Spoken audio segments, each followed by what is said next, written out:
ابو نعیم اصفہانی لکھتے ہیں، کہتے ہیں خلیفہ دوم کی حکومت کا دور تھا، پہلا حج تھا۔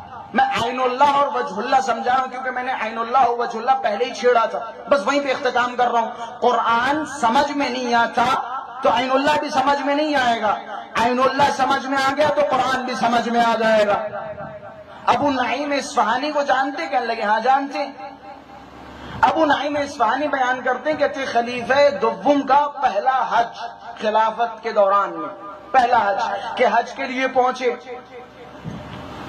اب جیسے ہی حج پہ پہنچے تو ایک صاحب دوڑتے ہوئے خلیفہ دوم کے پاس آ گئے۔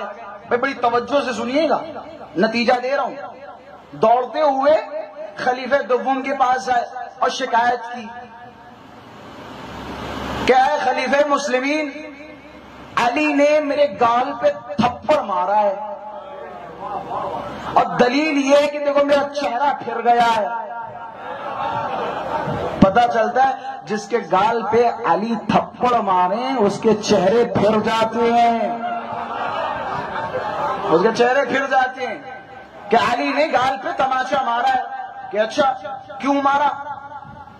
کہنے لگے حجر اسود کی زیارت کر رہا تھا، وہاں ایک خوبصورت عورت کا خوبصورت ہاتھ رکھا ہوا تھا، مجھے اس کا ہاتھ اچھا لگا تو میں نے بھی اس کے ہاتھ پہ اپنا ہاتھ رکھ دیا۔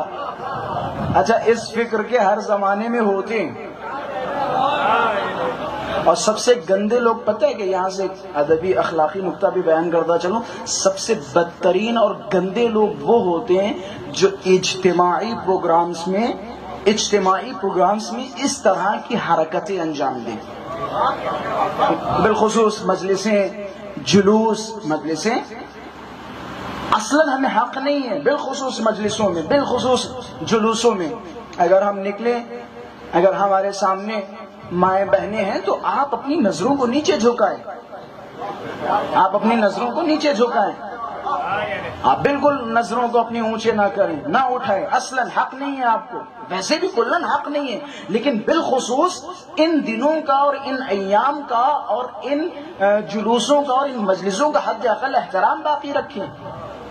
خلاصہ کہنے لگے ایک عورت کا ہاتھ تھا، خوبصورت ہاتھ تھا، اور مجھے اچھا لگا تو میں نے ان کے ہاتھ پہ اپنا ہاتھ رکھ دیا۔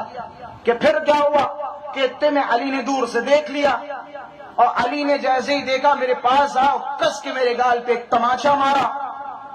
کہ میں کیا کروں کہ فیصلہ کیجئے۔ خلیفہ دوم نے جیسے ہی سنا اپنے پاس بلایا، کس کے ایک اور تماچا مارا،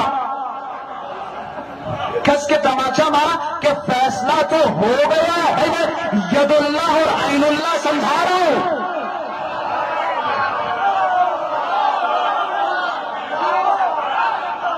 کہنے لگے فیصلہ تو ہو گیا